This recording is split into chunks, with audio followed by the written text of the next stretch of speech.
Hello everybody, welcome back to another episode of MotorFiles. This is going to be a fun one. This is going to bring us back to the first episode in this YouTube endeavor I've been going on. And we're going to talk about some more El Camino stuff.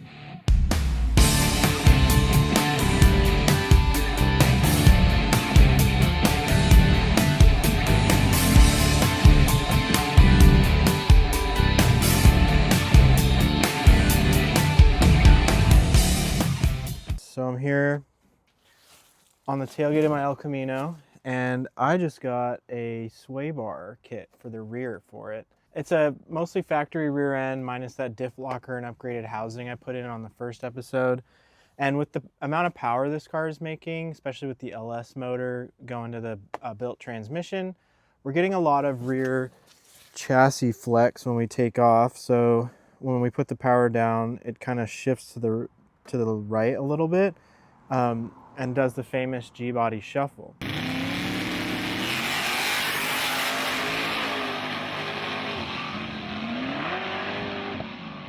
Did a little horse trading, traded some parts, and I got us a rear sway bar we're going to put in on the lower control arms. It's going to bolt right up.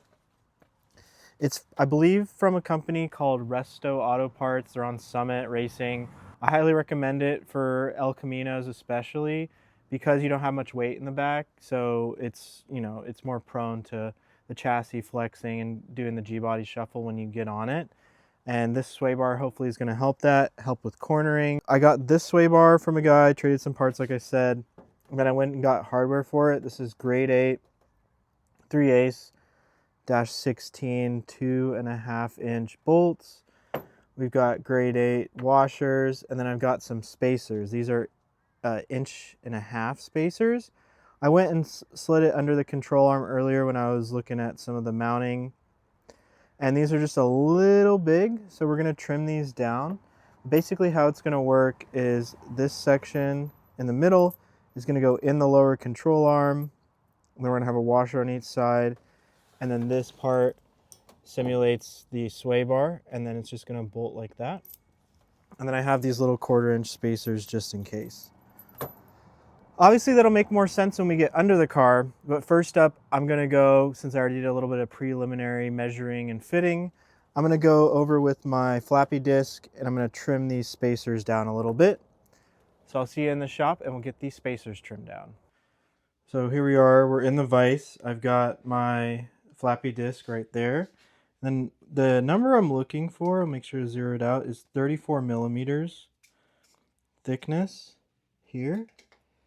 And right now we're at 40. So I got to take out 6 millimeters from this spacer here and then 6 millimeters on each one of these. So we'll get that trimmed down just a little bit, quadruple check our measurements, and then they'll be good to go in the lower control arms. And I'll show you what that looks like here once I get these trimmed down. We'll get back under the car and then I'll show you how it's going to all bolt together and what to look for.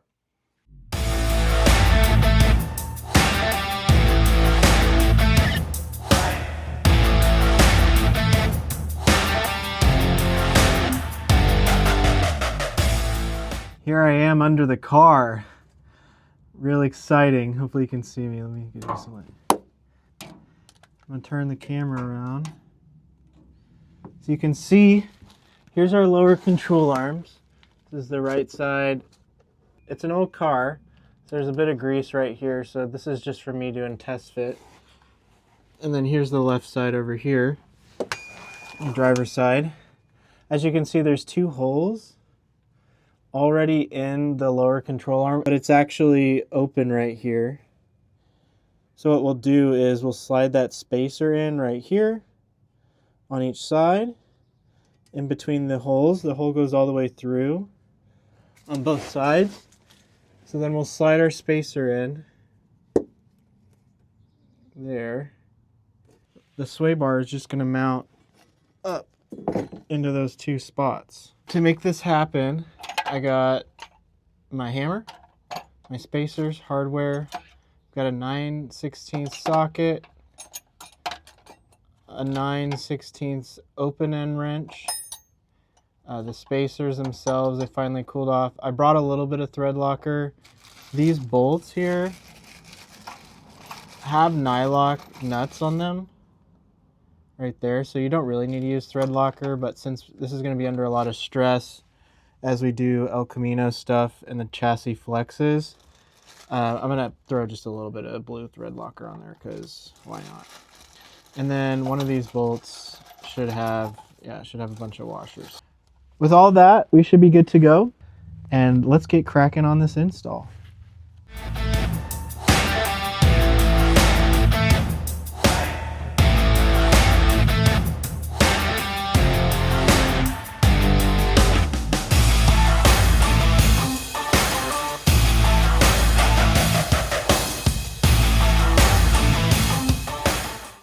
Update. That was way harder than it looks. My neighbors probably hate me because I had to use 2 different hammers, a hydraulic jack for like lifting up the tires, but good news is we've got both sides on now. Didn't get much of that on video because it was very involved, but we got both sides on. The bolts started, as you can see right there, and right there, and right there. Here, 1, 2. There's a couple hammer marks on here. You know, I had to persuade it a little bit, but it's under the car and it's holding in. I did notice a little bit of a clearance issue right here where the bar meets this lower control arm mount, but you can actually snake by, and I think it may scrape a couple times and then kind of work itself out. We'll keep an eye on that after we get the install done. Next, I'm going to get the Loctite out, tighten the bolts down, and it should be good to go. We'll check in then.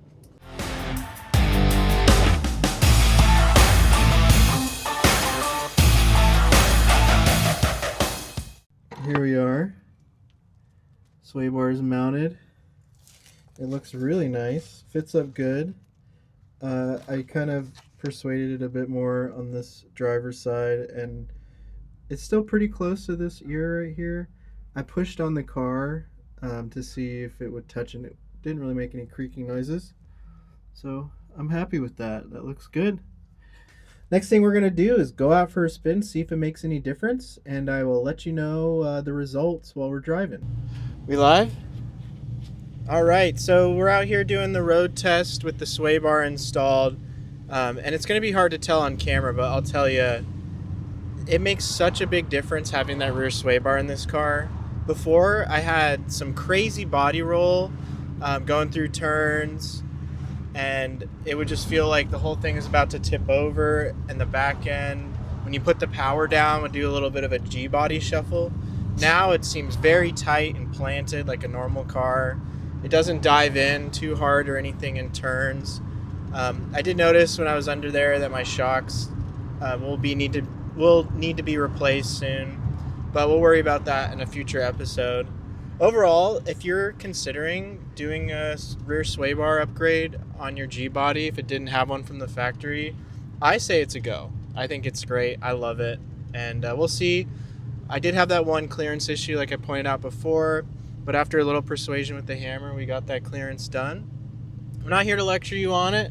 Tell him, Dad. Just here to tell you how I feel. And yeah, thank you so much for watching. This is kind of a shorter episode of MotorFiles, but I wanted to get something out there, show you I was still working on things. I'll have some more El Camino stuff coming soon. We're just, in the middle of motorcycle season, so I got to get out and ride when I can. Stay tuned for future videos. We got some more cool riding stuff. Julia and I are going to do another trip. I'm announcing it now. It's going to be badass. And yeah, thank you so much again, and I look forward to seeing you on the next one. Love you. Bye. Love you. Bye-bye.